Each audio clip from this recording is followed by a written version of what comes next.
The grave is shallower than you would expect, about 3 feet down, sometimes less. The chalk soil holds the bones cleanly, and when the brushes come out, you can see how she was placed. Knees drawn up, head turned slightly. Beside her, a copper alloy mirror, a spindle whorl, a pot that once held something for the journey. She lived in Dorset 2,000 years ago. Her people were called the Durotriges. The Romans named them. They did not name themselves that. Almost everything we thought about who she was, about who all of them were, was wrong. Let me tell you what happened. For more than a decade, a team from Bournemouth University has been digging at a place near the village of Winterbourne, Kingston. They nicknamed the site Duropolis, half as a joke, but the joke turned out to be accurate. The site is enormous. Hundreds of round houses once stood there, storage pits, sacred deposits, a planned town in iron and timber and chalk, sitting in the soft folds of southern England long before any city we would recognize. What made the place extraordinary, archaeologically, was the bones. Iron Age. Britain almost never gives you bones. Most Celtic communities cremated or exposed their dead, or simply left them in places we have not found. But the Durotriges buried theirs, in proper graves, with proper goods, side by side. And the most striking burials, the richest, the most carefully arranged, the ones with the mirrors and the ornaments and the food for the road, were the women. This had been noticed for years. People had wondered about it quietly, but you can only push that kind of observation so far on its own. A rich grave is a rich grave. Maybe she was special.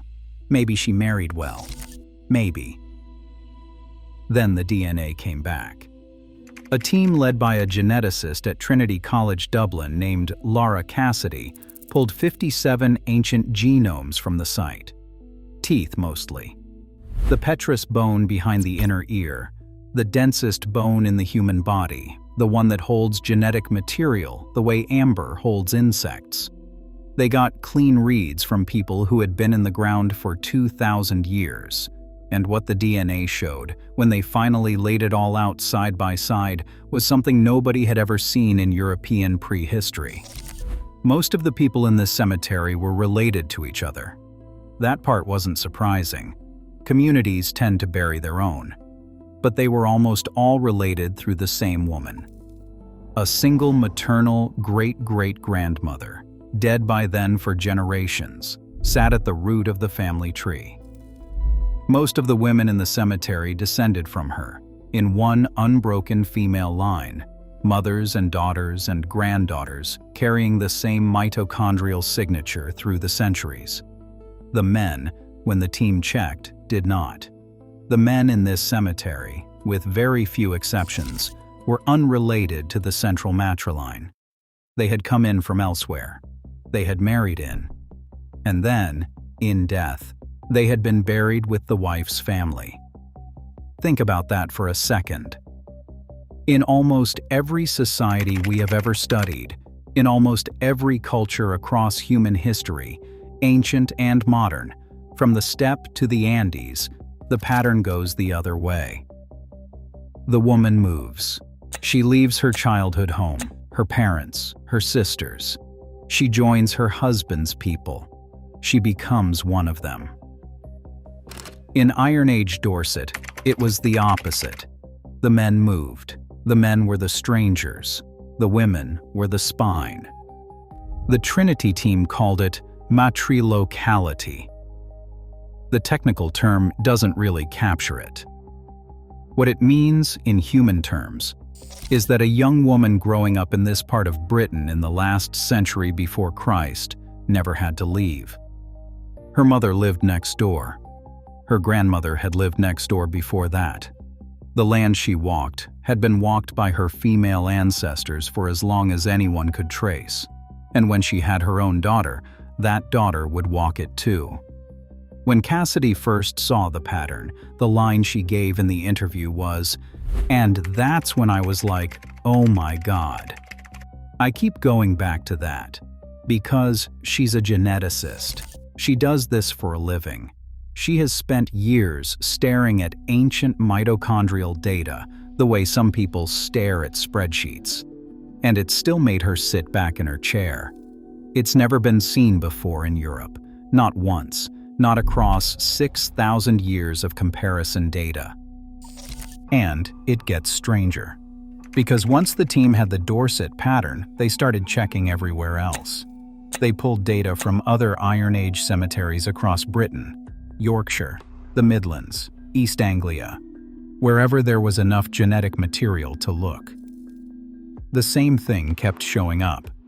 In Yorkshire, before 400 years before Christ, which is to say, generations before the Roman Empire had even started thinking about Britain, they found another community with a dominant maternal lineage running through it. A different woman in a different part of the island sitting at the root of another family tree. Then another. Then another. It wasn't a Dorset thing. It wasn't a one-tribe thing. It was the shape of Iron Age Britain itself. Most of the major communities the genetic record can see. The people the Romans would later call Celts were built around the female line. The grandmother at the center. The daughters around her. The men coming in from other valleys, other clans, other tribes, marrying into the women's world and staying there. This is not what we were taught about the Celts. What we were taught, what most of us still picture when somebody says the word, is something like this. Warriors, druids, men with torques around their necks and long swords at their hips, charging chariots into Roman lines.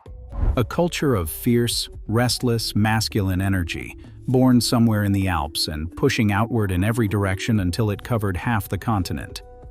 A lot of that picture is real, in pieces. The swords are real, the chariots are real, the torques are real. You can see them in any decent museum. But the picture itself, the assumption about what was at the center, came from the Romans. And the Romans were not neutral witnesses.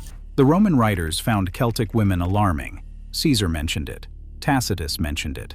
They noted, with a kind of careful disgust, that Celtic women fought in battle, owned property, divorced their husbands, and sometimes commanded armies.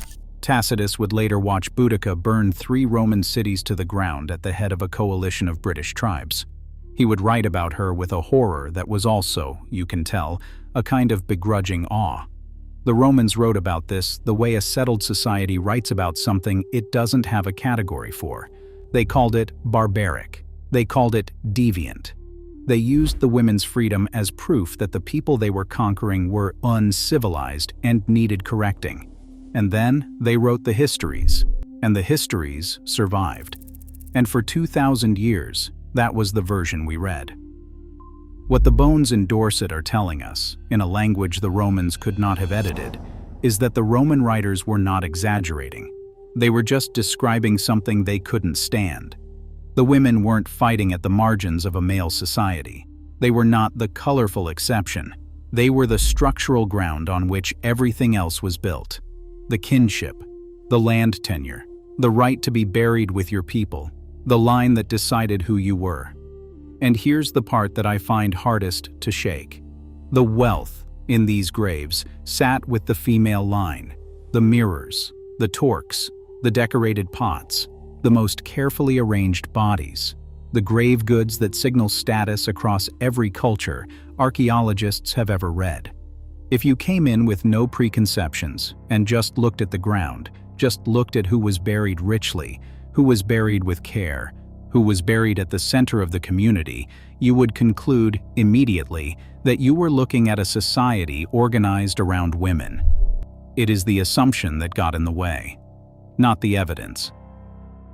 There is one more thing the DNA showed, and it is small, but it does not leave you. The team checked for inbreeding. Small isolated communities, you might expect drift. Cousins marrying cousins. Bloodlines tightening. That is not what happened here. These communities reached far for their partners. They brought men in from outside groups, sometimes from across the channel, sometimes from far inland. But they avoided close relatives carefully, generation after generation, weaving a sophisticated web of marriages that kept the matriline strong without ever folding it in on itself. These were not simple people. They had thought about this. They had thought about it for a long time. Which brings us to a harder question, the one I find myself coming back to whenever I try to fit this story into the older one. Who actually were the Celts? The honest answer, the answer most specialists will give you in private, is that we don't quite know. The word itself is slippery. The Greeks used it loosely. The Romans used it specifically. In the 19th and 20th centuries, archaeologists picked two sites in Central Europe, Hallstatt in Austria, La Tène in Switzerland, and built a whole theory around them, arguing that the Celtic peoples had originated in the Alps and radiated outward across Europe, carrying their language and their art and their iron with them. That theory has been falling apart for 30 years. The new ancient DNA is the final nail. Because what the DNA is showing, from Iberia to Ireland, is that there was no single Celtic migration. There was no master population spreading out from a homeland. The genetic foundations of Britain, Ireland, France, Iberia, the regions we would later call Celtic, were laid down at least 1,000 years before anything we'd recognize as Celtic culture existed. The shape of those foundations is its own story. 4,400 years ago, a wave of newcomers arrived in Britain from continental Europe. They brought new pottery, new metal, new ways of doing almost everything. Within a few centuries, they had replaced nearly all of the genetic ancestry of the people who built Stonehenge. The men were replaced more completely than the women, which is its own dark sentence, and one that we don't yet know how to read. Then, more than 1,000 years after that, somewhere between 1300 and 800 BC, a second large migration arrived, this one from what is now France. It crossed the Channel quietly, over generations, mixing with the existing population. By the time the Romans wrote about Britain, about half of the genetic makeup of southern England traced back to this second wave. That second migration is the best current candidate for how the Celtic language reached Britain, not as a conquest, not as a wave, as a slow continental drift of families crossing the water, intermarrying, raising children who spoke their parents' language and slowly outnumbered the older one. The Celts, in other words, were never one people. They were a layered, mixed, deeply hybrid population, speaking related languages, sharing certain art styles and certain stories, but built from many older populations that had been on the land for thousands of years. And underneath all of that movement, underneath the migrations and the mixings and the slow turnings of who lived where, there was the kinship, the mothers, the daughters, the matrilines that endured even as the men around them changed. This is the part we haven't begun to absorb. When we talk about the Celts, we are talking about a confederation of customs and languages riding on top of an older, deeper architecture that organized itself around the female line. The chariots and the torques and the warrior bands are the surface. The center, the part that lasted, the part that the DNA finally lets us see, that was somebody's grandmother. There are still things we don't know. Plenty of them. We don't know how far back the matrilocality goes.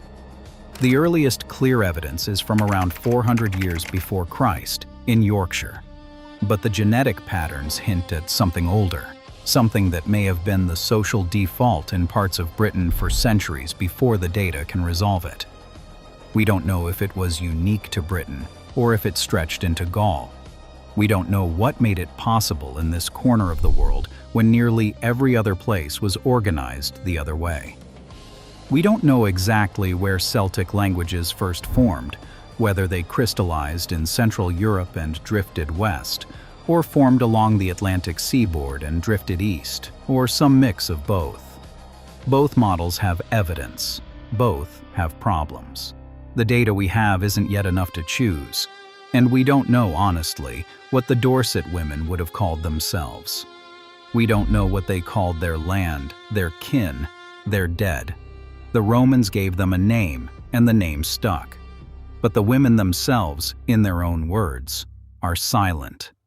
The grave goods speak, the bones speak, the DNA speaks, but the voice is gone. What we have instead is a corrected picture. The picture is this: a community in southern England, a young woman buried with care, a mirror beside her hand, a pot at her feet. Her mother is somewhere in the same cemetery. Her grandmother too, her great-grandmother. The line stretches back through the soil for generations, all in the same patch of land, all in the same chalk hills, all part of one long, quiet braid of women who never left.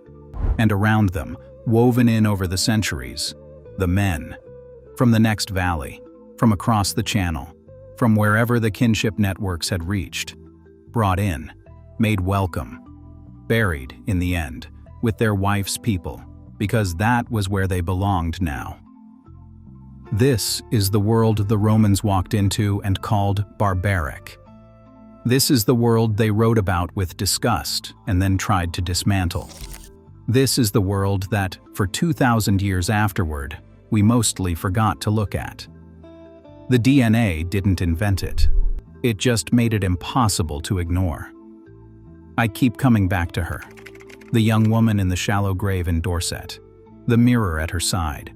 The way she was placed by people who knew her, by hands that probably belonged to her mother or her sister or one of her cousins, in earth that her family had walked for generations before her. We used to look at a grave like that and see a woman, alone. A small life, in a small place, in a long ago time. Now we know what to see. She is not alone. She is the latest link in an enormous chain. Behind her, in the chalk, lies the woman she descended from, and the woman before that, and the woman before that, all the way back to a great-great-grandmother who held the whole community together without ever knowing she would. She is the center of something. She always was. We were just looking at the wrong half of the story.